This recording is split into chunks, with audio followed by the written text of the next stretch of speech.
সোনার মদিনায় মোদের দরুদ পৌঁছায় দিও বিশ্ব নবীজির রওজায়। আল্লাহুম্মা সাল্লি আলা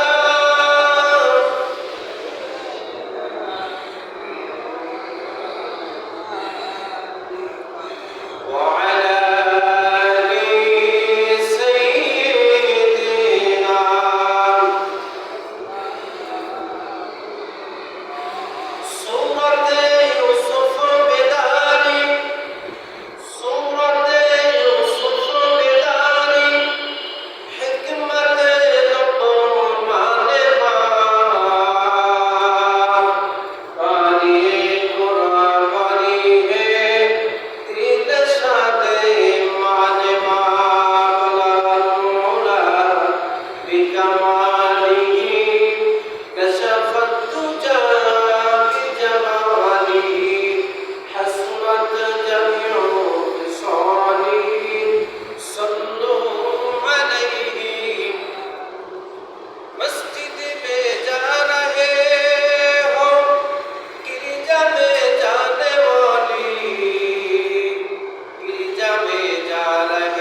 আল্লাহু আকবার বলেন।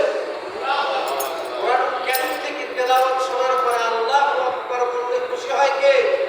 আল্লাহ খুশি হয়।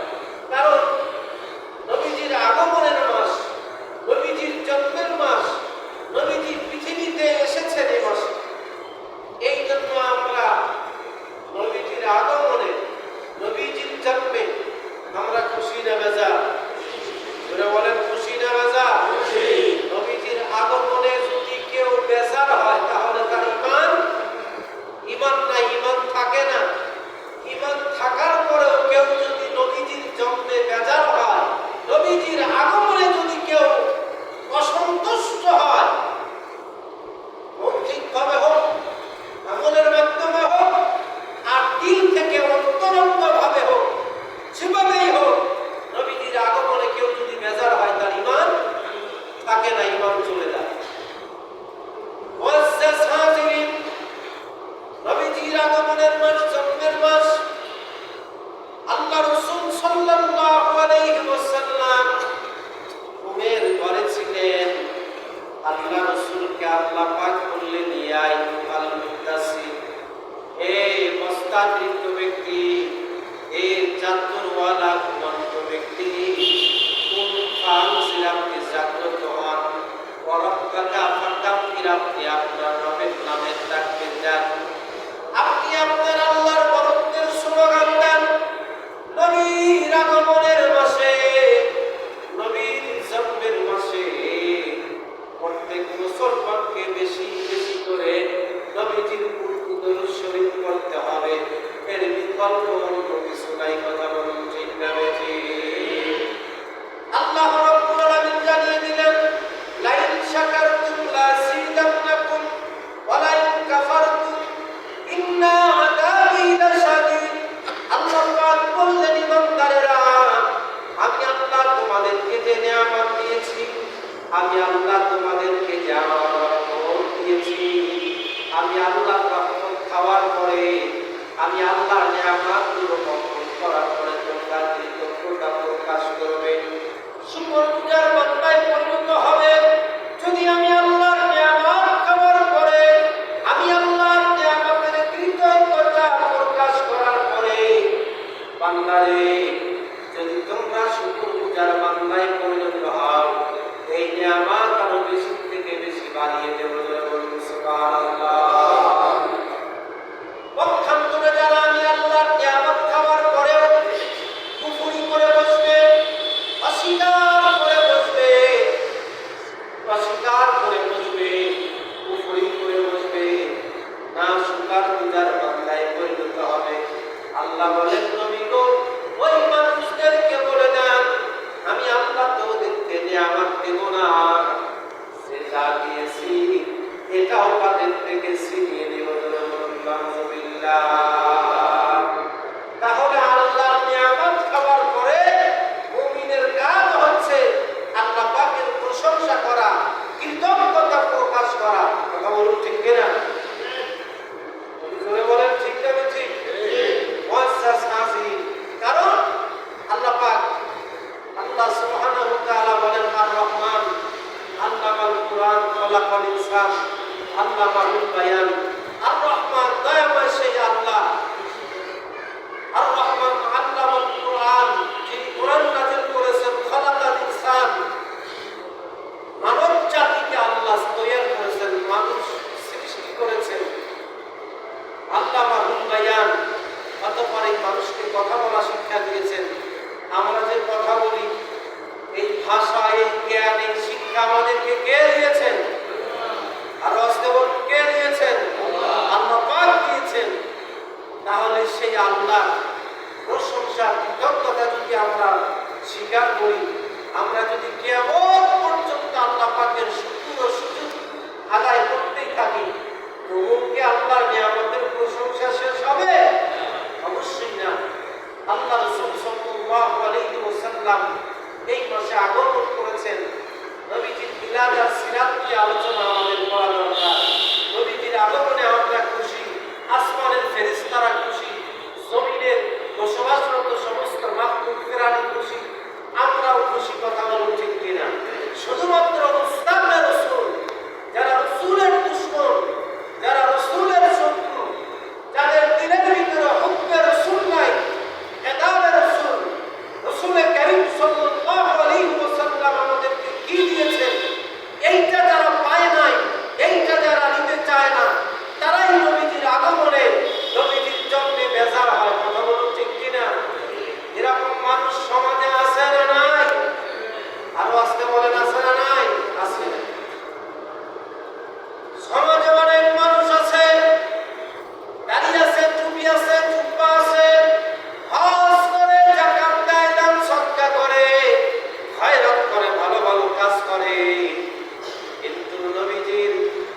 আদর্শ, নবীজির সিরাত, নবীজির মিলাদ মানতে চায় না। নবীজির জন্মে, নবীজির আগমনে তারা বেজার, এরকম লোক আছে না নাই? অবশ্যই আছে। এই জন্য ইবনু মাজার বর্ণনায় আসছে, আল্লাহ রাসূল সাল্লাল্লাহু আলাইহি ওয়াসাল্লাম বলেন, ও সাওবান শোনো, কিয়ামতের দিন এক শ্রেণীর মানুষ দাঁড়াবে। কিয়ামতের মাঠে এক শ্রেণীর মানুষ উঠবে, আমলের পাহাড় দিয়ে তারা আল্লাহর সামনে দাঁড়াবে। বিশাল আমলের স্তূপ নিয়ে দাঁড়াবে, কিন্তু তাদের আমলগুলো, তাদের নামাজ, রোজা, হজ, যাকাতগুলো আল্লাহ পাক গ্রহণ করবেন না। ময়লা কাপড়, ময়লাকে, আবর্জনা, নোংরা জিনিস, ছিঁড়া পুরাতন তেলা কাপড় দিয়ে মুসমার করে, এইটা যেমনিভাবে মানুষ ছুঁড়ে মারে নিক্ষেপ করে, ডাস্টবিনের দিকে ফেলে দেয়, কিয়ামতের দিন বহু নামাজের, বহু আমলওয়ালা আমল নিয়ে দাঁড়াবার পরেও তাদের আমলগুলো অনুরূপভাবে ময়লা আবর্জনার মতো আল্লাহ তাদের দিকে নিক্ষেপ করবে। হযরত সালমান রাদিয়াল্লাহু তাআলা থেকে বললেন, নবী গো, মক্কা থেকে হিজরত করে আমরা মদিনায় আসলাম, বাড়ি ছাড়লাম, ঘর ছাড়লাম, বাপ-মা ছাড়লাম, স্ত্রী সন্তান ছেড়েছি, অনেক পুরুষ তো স্ত্রী হারা হয়েছে, অনেক স্ত্রী আবার স্বামী হারা হয়েছে, বিধবা হয়েছে। বলবো পয়গম্বর, এত কষ্ট আর নির্যাতন সহ্য করার পরেও যদি আমাদের আমলগুলো আল্লাহর দরবারে গ্রহণ না হয়, এত নির্যাতন সহ্য করার পরেও যদি আমাদের আমলগুলো আল্লাহর কাছে কবুল না হয়, কিয়ামতের দিনে আমলগুলো যদি আমাদের দিকে নিক্ষিপ্ত করে, আমাদের আমল যদি আমাদেরকে ফিরায় দেয়, পয়গম্বর, তাহলে বলুন আমরা কার কাছে যাব? আমাদের এই কষ্ট কি হবে? আমাদের যদি এই অবস্থা হয়, কি হবে? এই পরিশ্রম করে আমাদের আমল করে। আল্লাহ রাসূল থেকে বললেন, সাওবান, হতাশা হওয়ার কোনো কারণ নাই, কান্নার কোনো প্রয়োজন নাই, দুশ্চিন্তার কোনো প্রয়োজন নাই, টেনশনের কোনো প্রয়োজন নাই। সাওবান, আমি তাদের কথা বললাম যারা আল্লাহর দেওয়া হুকুম, আল্লাহর দেওয়া বিধান, আল্লাহর আদেশ নিষেধ উপদেশকে তোয়াক্কা করে নাই, যারা আমি নবীর জন্মে আগমনে খুশি ছিল না, বেজার ছিল, অসন্তুষ্টি মত প্রকাশ করেছে, কেবলমাত্র তাদের আমল কিয়ামতের দিন কোনো কাজে আসবে না। যারা আসতেছেন তাদেরকে সুন্নাতের সময় দেওয়া হবে। নতুন করে কেউ সুন্নাতের নিয়ত করবেন না, সুন্নাতের সময় দেওয়া হবে ইনশাআল্লাহ। আমার কথা কি স্পষ্ট বোঝা যায়? কথা বলেন, আমার কথা কি আপনারা বুঝতে পান? সাউন্ড ঠিক আছে? সম্মানিত হাজিরিন, কথা শুনতে হবে কেমনে? আদব রক্ষা করতে হবে। আল্লাহ রাব্বুল আলামিন এই পৃথিবীতে 1,20,000 মতান্তরে 1,34,000 নবী এবং রাসূল প্রেরণ করেছেন। আসমানি কিতাব আল্লাহ নাযিল করেছেন। 100 খানা কিতাব ছিল। ওই কিতাবগুলো শোনার ব্যাপারে কোনো প্রকার আদব রক্ষার কথা বলা হয় নাই। শুধুমাত্র কেবলমাত্র একমাত্র আপনার আমার জীবনের আকা, আপনার আমার পয়গম্বর মুহাম্মদুর রাসূলুল্লাহ সাল্লাল্লাহু আলাইহি ওয়াসাল্লামের প্রতি আল্লাহ রাব্বুল আলামিন যে কিতাব নাযিল করেছেন, কোরআনুল কারীম নাযিল করেছেন, এই কোরআনুল কারীম বলা আর শোনার ব্যাপারে আদব রক্ষার কথা আমার আল্লাহ বলেছেন। চিৎকার দিয়ে বলুন সুবহানাল্লাহ। আরো জোরে বলুন সুবহানাল্লাহ। কি ভাই, সুবহানাল্লাহ বললে কি অসুবিধা হবে নাকি? না আপনাদের কাছে মনে হয় সুবহানাল্লাহ কবিরা গুলো হবার পায়, এরকম মনে হচ্ছে নাকি? কথা বলেন। সুবহানাল্লাহি তামলাউল মিজান। قال النبي صلى الله عليه وسلم সুবহানাল্লাহি তামলাউল মিজান। একবার যদি কোনো মানুষ সুবহানাল্লাহ বলে, কিয়ামতের দিন বান্দার নেকি আর গুনাহ ওজন করা হবে এই মিজান।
কথা বলেন।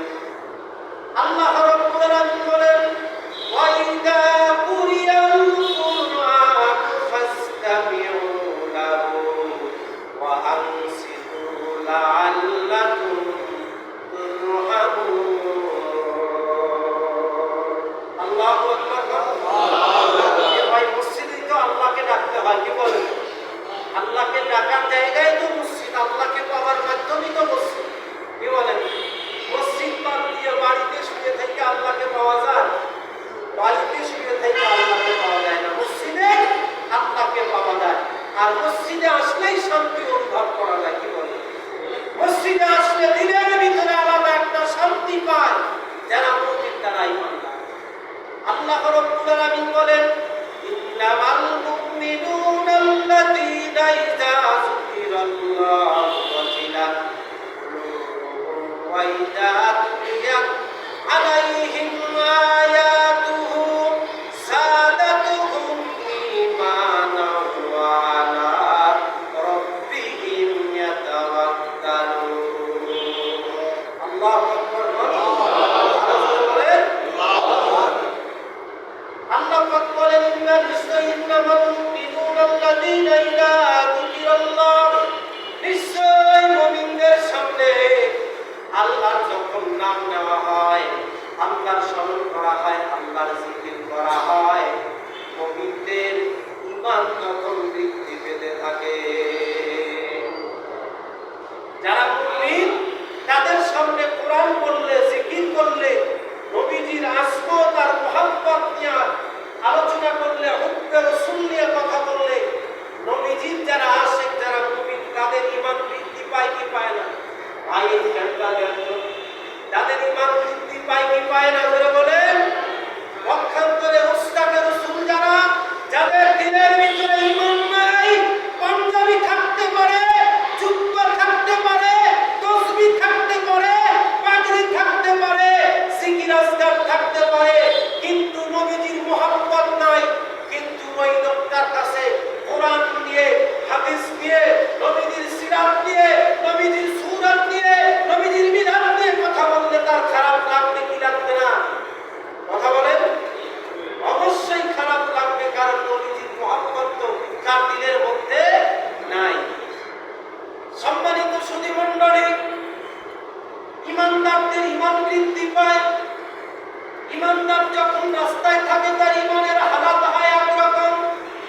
এই ঈমানদার যখন মসজিদে আসে, ঈমানদারের মসজিদে যখন আগমন হয়, ঈমানদারদের ঈমানের একটা পরিবর্তন আসে, ঈমানের আলাদা একটা মজা, আত্মতৃপ্তি অনুভব করতে পারে।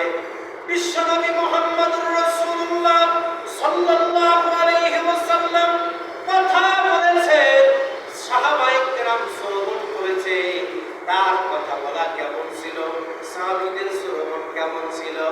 মুসলমানেরা, এই জন্য আল্লাহ বলেন বান্দারে ওয়াইজা কুরিয়াল কুরআন ফাসতামিউ লাহু ওয়া আনসিতু লাআল্লাকুম তুরহামুন। আল্লাহ বলেন বান্দা একাগ্র চিত্তে আমলের মন মানসিকতা নিয়ে চুপ মেরে বসে বসে আমি আল্লাহর কোরআন শ্রবণ করতে থাকো, আমি আল্লাহর কোরআন শুনতে থাকো, আমি আল্লাহর কথাগুলি গ্রহণ করতে থাকো।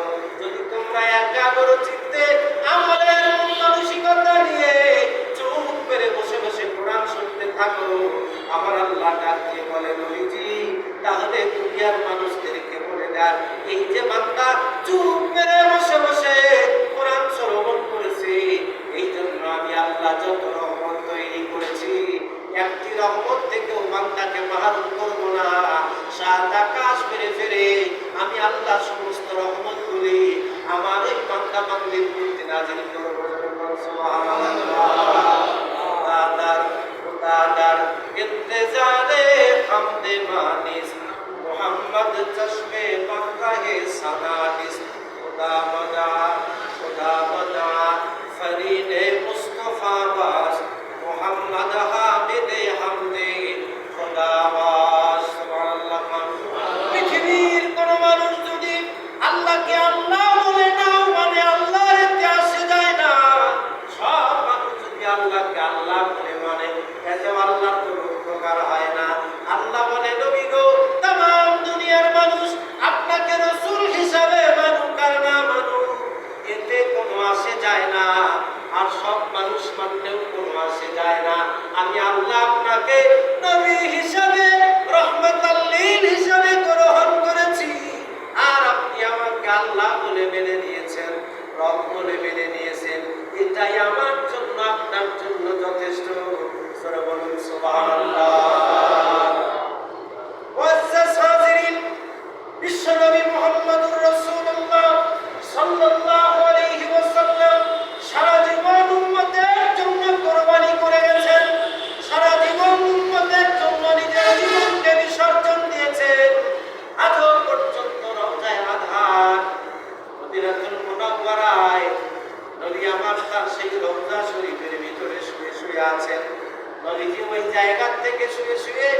আল্লাহ রাসূল সাল্লাল্লাহু আলাইহি ওয়াসাল্লামের কাছে ফেরেশতা মণ্ডলী এটা পৌঁছায় না।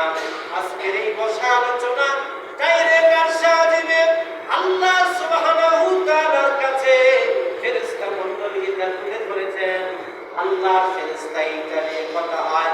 আল্লাহ বলে, ফেরেশতারা দেখো আমার বান্দারা মসজিদে গিয়ে কি চায়। ফেরেশতারা বলে, আল্লাহ তাদের জীবনের গুনাহ মাফ চায়।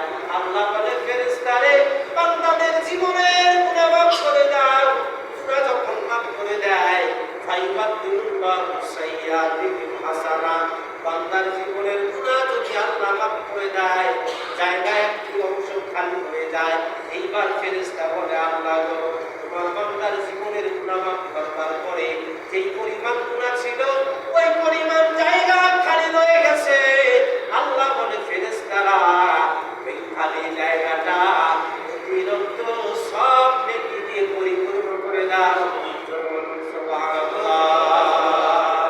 মুআজ্জাজ হাজিরিন, বিশ্বনবী মুহাম্মদুর রাসূলুল্লাহ সাল্লাল্লাহু আলাইহি ওয়াসাল্লাম আমাদের নিজেদের নাম ধরে ধরে, বাবার নাম দাদার নাম ধরে ধরে রওজায় শুয়ে নবী আমার আল্লাহর কাছে মাফ চায়।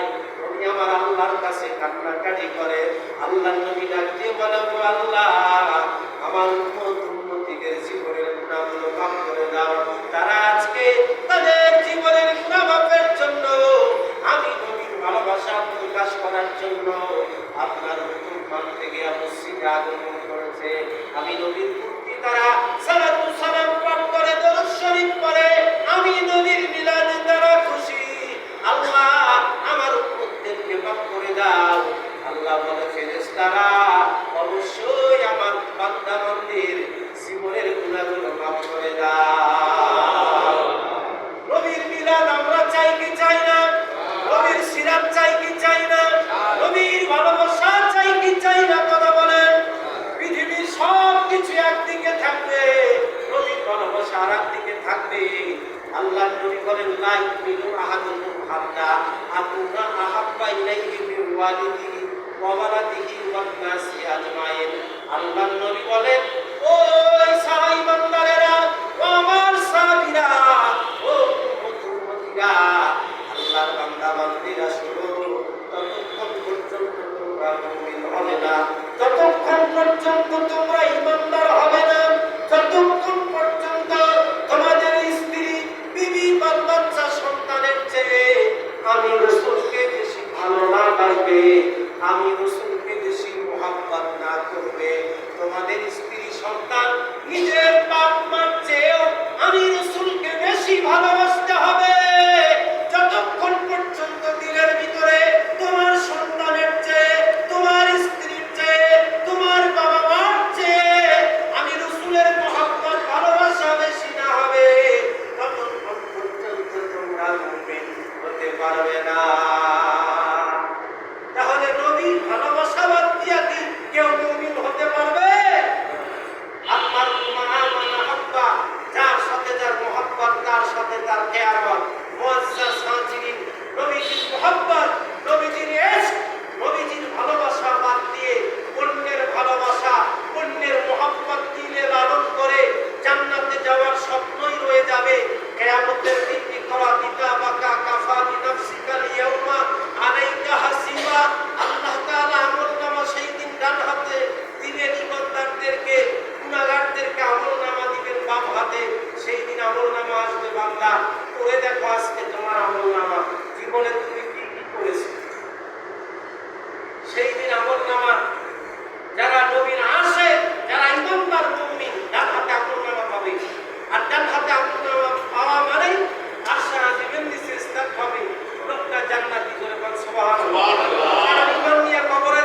সাল্লাল্লাহু আলাইহি ওয়াসাল্লামকে নিজের জীবনের চেয়েও ভালোবাসতে হবে। কথা বলুন ঠিক কিনা?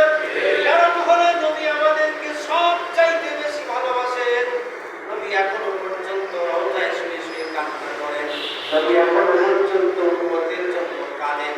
ও মুসলমানেরা, আম্মা জান আয়েশা সিদ্দিকা রাদিয়াল্লাহু তাআলা আনহা বলেন, ও বিশ্বনবীর সাহাবীরা, তামাম দুনিয়ার মানুষেরা তোমরা শোনো, আল্লাহ রাসূল সহকারে আমি আয়েশা একই বিছানায় যখন ঘুমাইতে গেলাম, হঠাৎ করে গভীর রাত্রিতে নিস্তব্ধ সময় আমি আয়েশার ঘুম ভেঙে গেল।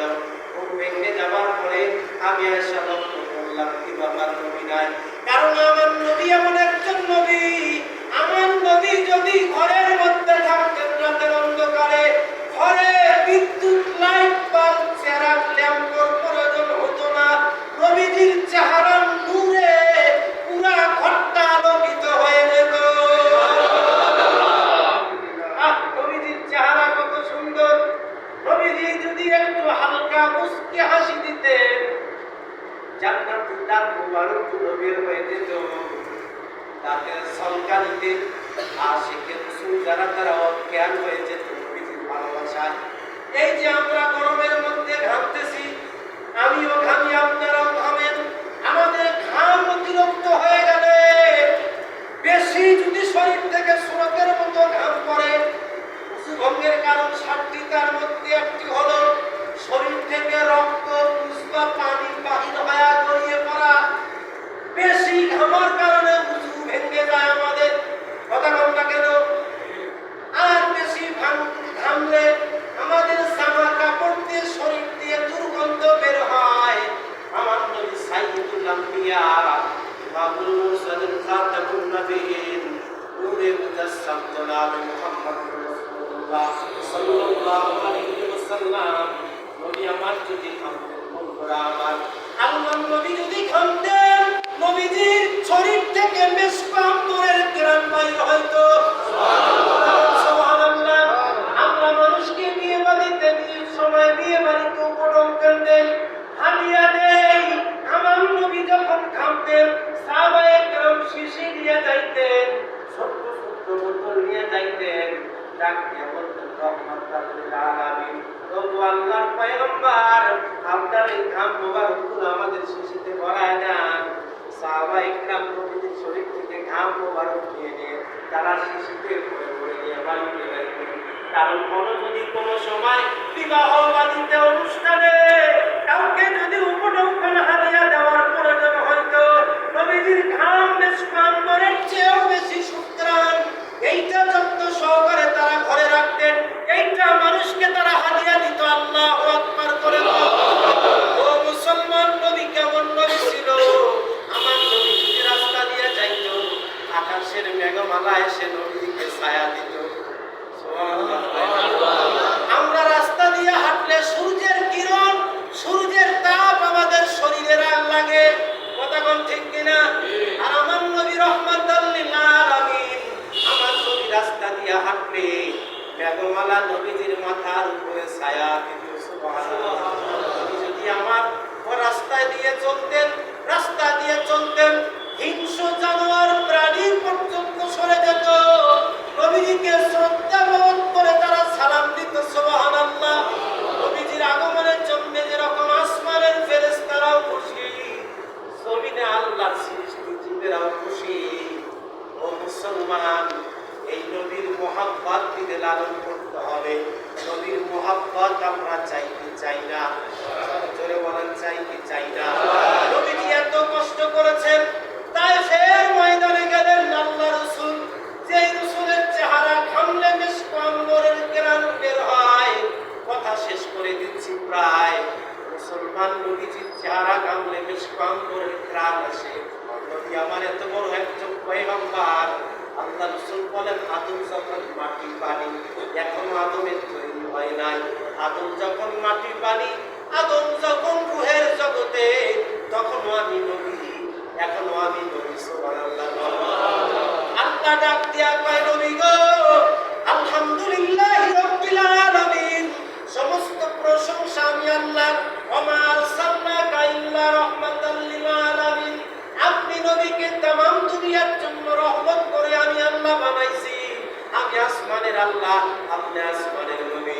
আমি জমিনের আল্লাহ, আপনি জমিনের নবী। আমি পাহাড় পর্বতের আল্লাহ, আপনি পাহাড় পর্বতের নবী। ও নবী, আমি নদ নদীর আল্লাহ, আপনি নদ নদীর নবী। আমি আল্লাহ যেরকম রব্বুল আলামিন, রব্বুল মুসলিমিন না, শুধুমাত্র মুসলমানদের জন্য রব না, আমি আল্লাহ রব্বুল আলামিন তামাম সৃষ্টির জন্য যেমন রব, আপনাকে বানাইছি রহমাতাল লিল আলামিন। তামাম সৃষ্টির জন্য আপনি রহমত। সুবহানাল্লাহ। আল্লাহ যেই জায়গায় রব, নবী সেই জায়গায় রহমত। সেই পয়গম্বর মুহাম্মদুর রাসূলুল্লাহ তায়েফের ময়দানে ছুটলেন মানুষকে দ্বীনের দাওয়াত দেওয়ার জন্য।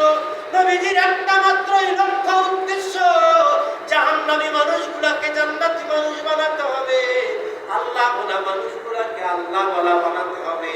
নবী বললেন, ইয়া আইয়ুহান নাস, হে তায়েফের মানুষেরা, আরবের মানুষেরা, লা ইলাহা ইল্লাল্লাহু তুফলিহুন, তোমরা লা ইলাহা ইল্লাল্লাহ বলো, আল্লাহকে রব বলে মেনে নাও, আল্লাহর ইবাদত করো। আমি মুহাম্মদ রাসূলুল্লাহ সাল্লাল্লাহু আলাইহি ওয়াসাল্লামকে তোমাদের নবী হিসাবে, আদর্শ হিসাবে, রাসূল হিসাবে মেনে নাও, তাহলে তোমরা তুফলিহুন, সফল কাম হয়ে যাবে। আল্লাহ নবী বললেন, তোমরা তখনই সফল যখন আমি নবীকে রহমত হিসাবে, আমি নবীকে নবী হিসাবে মেনে নিবে। আল্লাহ রাসূল দাওয়াত দেন হযরত যায়েদকে। তায়েফের ছেলেরা ডাক দিয়ে বলে, যায়েদ রে, আমরা তোমাকে চিনি, আমরা তোমাকে শ্রদ্ধা করি, ভালোবাসি। নবীজির পালক পুত্র যায়েদ সহ নবীজি তায়েফের মাঠে মুসলমান। তায়েফের মাঠে কাফেরেরা ডাক দিয়ে কয়, যায়েদ, তুমি এই জায়গা থেকে সরে যাও, আমরা আব্দুল্লাহর বেটা মুহাম্মদকে পাথরের আঘাত করে মেরে শেষ করব। নাউযুবিল্লাহ। যেই সাহারায় মশা মাছি, সূর্যের তাপ লাগা হারাম, সেই চেহারায় ওরা পাথর মারে। হযরতে যায়েদ বলে, আমি এক পর্যায়ে ওদেরকে সরায়া দিই, কিন্তু ওরা ভিন্ন দিক থেকে মারে। ওরা যখন নবীজির ডান দিক থেকে পাথর মারতে লাগলো, আমি নবীজির ডানে গিয়ে দাঁড়াইলাম। ওরা নবীজির বাম দিকে পাথর মারে, আমি নবীজির বামে গিয়ে দাঁড়াইলাম। ওরা নবীজির সামনে থেকে পাথর মারে, আমি নবীজির সামনে গিয়ে দাঁড়াইলাম। ওরা নবীজির পিছনে পাথর মারে, আমি পিছনে গিয়ে দাঁড়াইলাম। হযরতে যায়েদ বলে, রহমাতাল লিল আলামিন পয়গম্বর, যার চেহারায় মশা মাছি, সূর্যের তাপ লাগা হারাম, সেই চেহারায় যখন পাথর মারতে লাগলো, কুচি কুচি পাথরগুলো যখন উঠে গেল, পাথরগুলো যখন আমি একটা একটা করে টেনে টেনে বের করতেছিলাম, আল্লাহ রাসূল একটা চিৎকার দিয়ে ডেকে বললেন, যায়েদ রে, আমার শরীর থেকে আর আঘাত দিয়ে কষ্ট দিয়ে এমনি ভাবে পাথর বের করবি না রে যায়েদ, আমার কলিজায় আঘাত লাগে, আমি আঘাত পাই। হযরতে যায়েদ বলে, ইয়া রাসূলুল্লাহ, ইয়া হাবিবাল্লাহ, আব্বাসান, আমি তো আপনাকে কষ্ট দিই না, এই পাথরগুলা থাকলে আপনি আরো বেশি ব্যথা পাবেন, আমি এই জন্য পাথরগুলো টেনে টেনে বের করে দিচ্ছি। আল্লাহ রাসূল এক পর্যায়ে ডাক দিয়ে বলে, যায়েদ, তাকায় দেখ, কাফেররা পাথর মারছে, কপালটা ফেটে গেছে, দরদর করে রক্ত পড়েছে, পা তুলতে পারতেছি না, সুতা মোবারকে রক্ত লেগে গেছে। যায়েদ রে, রক্তগুলো মুছে দে, এই রক্ত যদি তায়েফের জমিনে পড়ে, কিয়ামত পর্যন্ত এই জমিনে কোনো শস্য উৎপাদন হবে না। নবীজি এত কষ্ট করেছেন উম্মতের জন্য, সেই নবীর ঋণ কি শোধ হবে? কথা বলেন। তাহলে নবীর ভালোবাসা, নবীকে মহব্বত অবশ্যই করতে হবে। মুআজ্জাজ হাজিরিন, আসুন আমি শেষ করে দিচ্ছি, নামাজের সময় তো পার হয়ে গেল।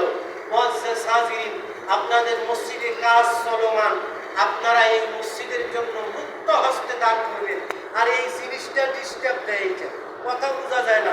একজন ব্যক্তি লাভ দিয়ে দাঁড়ায় এখন তো যে আমি এটা নিজে পাল্টায় দেবো, 1000-1200 যা লাগে বলেন, যাবে পাল্টায় দেবো।